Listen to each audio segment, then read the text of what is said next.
Eu, historiadora. Eu, historiadora. Eu, historiadora. Eu, historiadora. Eu, historiadora. Eu, historiadora. Meu nome é Débora Salve, eu tenho 24 anos, eu moro em Porto Alegre e eu sou formada em licenciatura em História pela Universidade Federal do Rio Grande do Sul. Atualmente eu curso bacharel em História e também o mestrado em História nessa mesma instituição. Eu trabalho com pesquisa, né? Eu sou pesquisadora e estudo os campos de História do Crime e História das Mulheres. Eu tenho um projeto de podcast que é o A Trivialista, é para ele estar no Spotify, e onde a ideia é escutar colegas, né, de profissão sobre suas pesquisas e também para debater um pouquinho sobre os undergrounds da história. Meu nome é Jaqueline, eu tenho 33 anos, sou graduada em História, licenciatura, formei em 2016 e agora eu faço mestrado, estou no segundo ano do mestrado na UFMG e eu pesquiso História da África. Eu acho importante dizer que eu também sou formada em administração, tenho uma pós-graduação em finanças e o meu trabalho, né, eu sou empregada pública, o meu trabalho que me sustenta está relacionado à administração. Meu nome é Regina Horta Duarte, eu sou professora da pós-graduação da Universidade Federal de Minas Gerais, sou pesquisadora nível 1A do CNPq e trabalho com história há muitos anos. Como eu trabalho com história?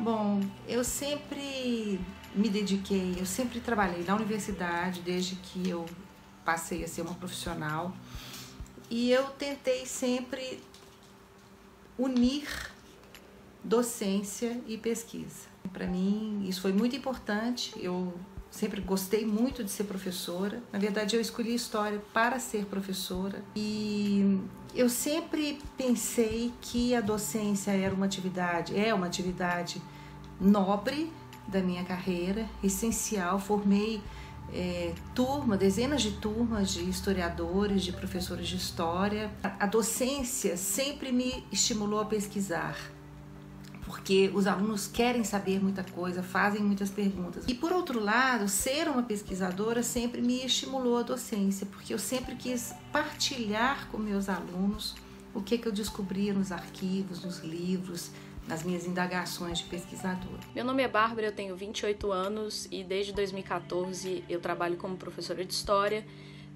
para o Fundamental 2 até o ensino médio. Normalmente a docência, né, durante muito tempo foi uma profissão ligada ao gênero feminino, então todo mundo sempre tem a lembrança da primeira professora do jardim de infância. Meu nome é Lília Moritz Schwartz, eu trabalho na USP e na Universidade de Princeton, eu tenho essa dupla posição e atuo também como editora na Companhia das Letras e, por fim, também no MASP, eu sou curadora adjunta para Histórias e Narrativas, MASP, o Museu de Arte de São Paulo.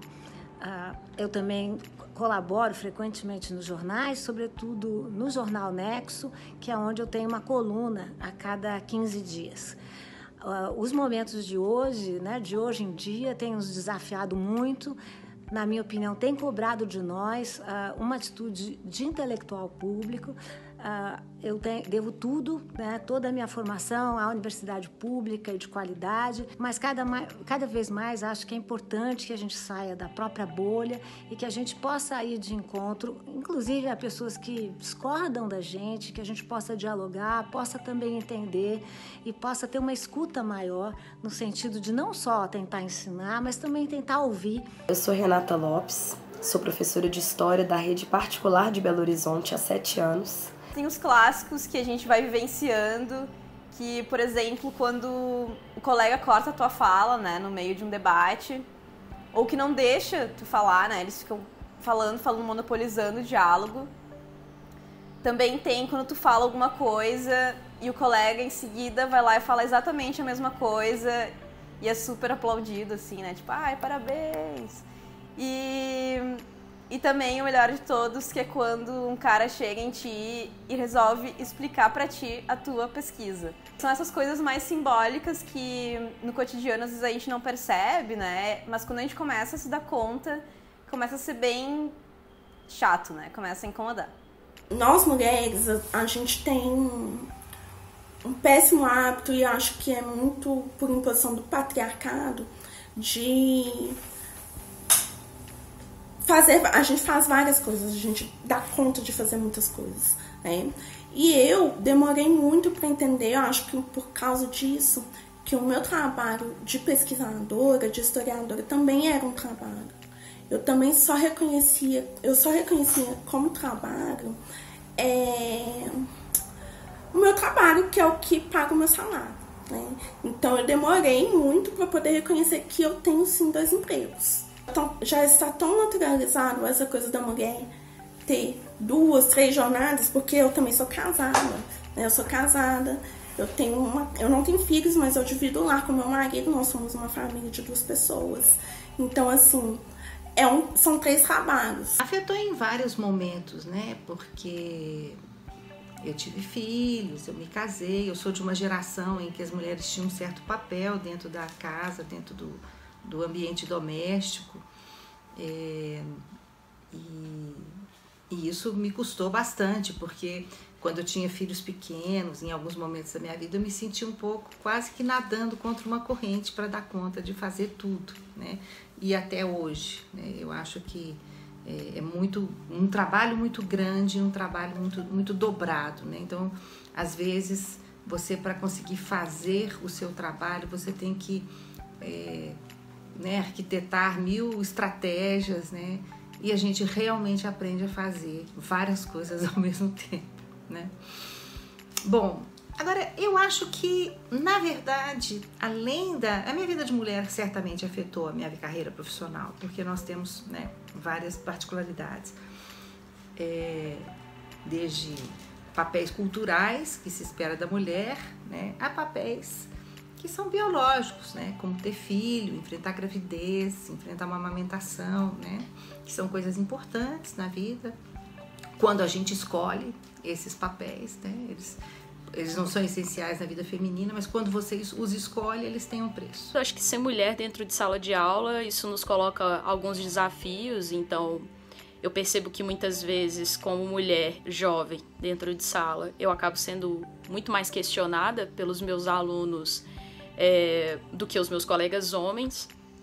Isso é algo que é muito presente, principalmente nos segmentos de ensino médio e nos circuitos de cursinho, né? Então, o fato de que, basicamente, quanto mais alto a gente vai chegando dentro do sistema educacional, parece que mais ele vai ficando dominado por homens. Então, é algo que a gente precisa sempre, quase que constantemente, provar o seu valor, tanto quanto os homens, né, que ocupam esses espaços.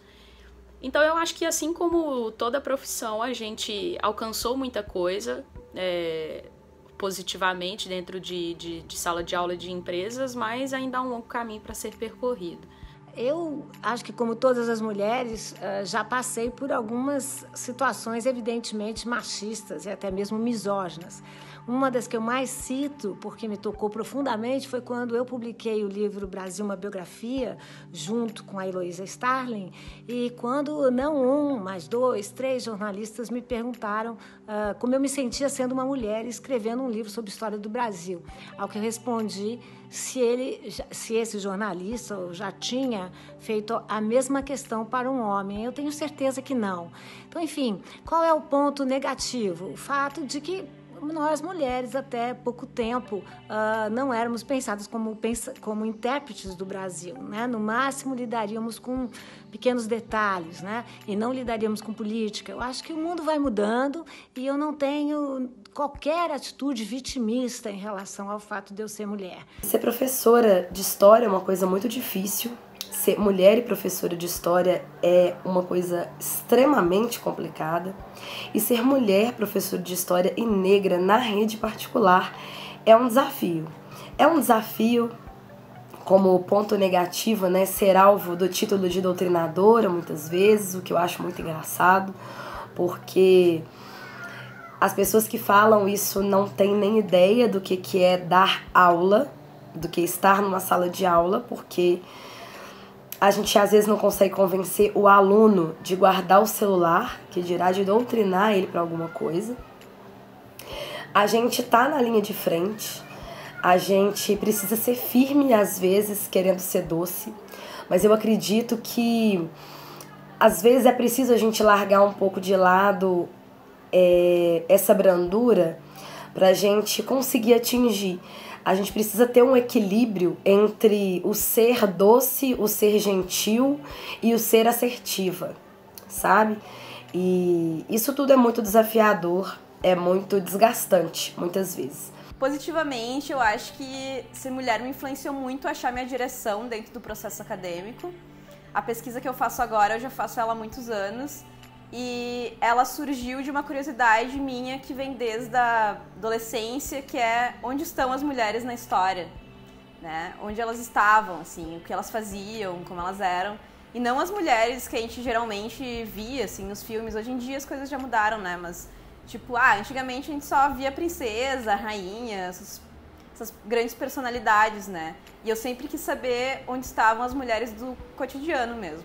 Enfim, a partir do curso e da minha pesquisa e da minha trajetória profissional, eu conheci, conversei, debati, li e aprendi muito sobre e com muitas mulheres incríveis que acrescentaram na minha vida, não só profissional, como também pessoal. Eu sou a única mulher negra da maioria dos espaços que eu frequento, né? E em um determinado momento isso me incomodou, né? Já me incomodava há muito tempo, mas eu percebi que à medida que eu ia fazendo a minha trajetória profissional, cada vez mais só eu, né, de mulher negra, e eu decidi voltar para a universidade, para o curso de História. Eu participei de coletivos de mulheres negras, então assim, eu entendi a importância de eu fazer um mestrado. Eu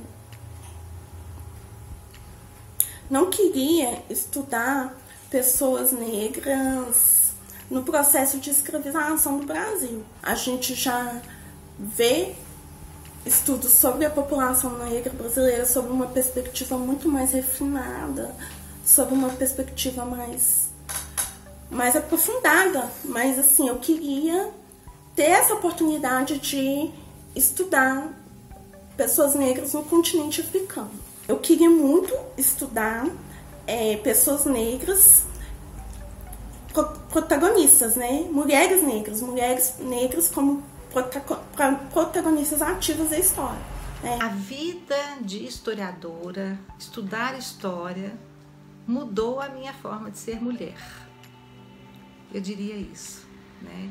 Mudou a perspectiva histórica. Ela transformou a minha concepção sobre o que é ser mulher, sobre a maternidade, sobre os papéis da mulher, sobre a feminilidade ou não, sobre a construção cultural da mulher e também, né, de uma coisa, relativizar historicamente também até mesmo as lutas feministas hoje, porque elas fazem parte da história, né? Elas não são uma verdade revelada, elas são também história. Ela nos dá a capacidade de reavaliar de uma forma muito especial, muito sofisticada, muito original o dia a dia da mulher, né? Na nossa sociedade, nas outras sociedades e na própria autoimagem que a gente constrói como mulher, né? Isso tudo passa a ser visto muito mais historicamente. Então eu diria certamente que a vida de mulher influenciou a minha carreira, né? Mas eu diria também que a vida de uma estudiosa da história, né, sempre me fez redimensionar, repensar e avaliar de uma forma muito especial a minha vida como uma mulher. Como mulher, ocupando esse espaço, eu posso trazer temas que durante muito tempo foram negligenciados dentro da história, né? Desde a narrativa de mulheres que contribuíram de maneira bastante significativa para eventos da história e exemplo de mulheres comuns também, e também de trazer pautas do movimento feminista, que é algo que realmente me interessa e que eu sempre tento, enfim, estudar, entender outras realidades e trazer isso como discussão dentro de sala de aula. Eu observo quanto que isso tem impactado positivamente nas discussões, não só para as mulheres, né, para as meninas dentro de sala de aula, mas os meninos também, porque muitas vezes o primeiro contato que essa geração tem tido com ideias feministas tem sido nas redes sociais, e eu penso que a sala de aula pode ser um espaço interessante para a gente lapidar um pouco melhor e transformar tanta informação de fato em conhecimento. Mas eu acho que o fato de ser mulher e dar aula é algo que me faz pensar que, se eu fui inspirada por grandes mulheres que me deram aula, eu espero que eu consiga inspirar as minhas alunas também a criar um ambiente em sala de aula que seja, antes de tudo, mais igualitário no que diz respeito à participação de meninos e meninas. Eu também não gosto de essencializar a ideia de o que seria positivo. Eu quero dizer que apenas que o fato das mulheres entrarem na historiografia acabou gerando para a produção historiográfica uma série de temas que passavam batido. Por exemplo, na historiografia da escravidão, pouco se discutia sobre gênero, sobre as especificidades das africanas e das mulheres escravizadas.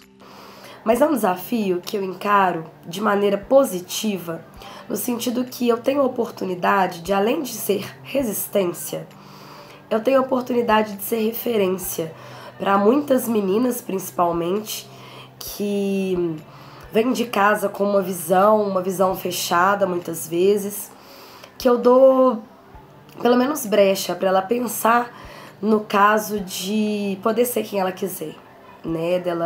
Ela quando me vê ali na frente, eu vejo aqueles olhinhos, e aquilo ali me motiva muito, porque sendo linha de frente e sendo resistência, é esse olhar que me alimenta, né? Claro que a gente não é professor por amor apenas, né? Nós temos contas a pagar, mas quando você consegue combinar o pagar contas com fazer o que você gosta e o que você precisa fazer, né, no sentido social da coisa, é muito gratificante. Eu acho que, de maneira geral, é muito positivo, é muito gostoso ser referência de alguma maneira, é muito gostoso ouvir das alunas e alunos que a visão deles mudou porque assistiu uma aula sua, ou interessados em querer saber um pouco mais. Enfim, acho que na nossa sociedade, né, no Brasil principalmente, nos tempos atuais, ser mulher, ser historiadora e ser professora é mais do que uma missão, né? É um ato de resistência mesmo.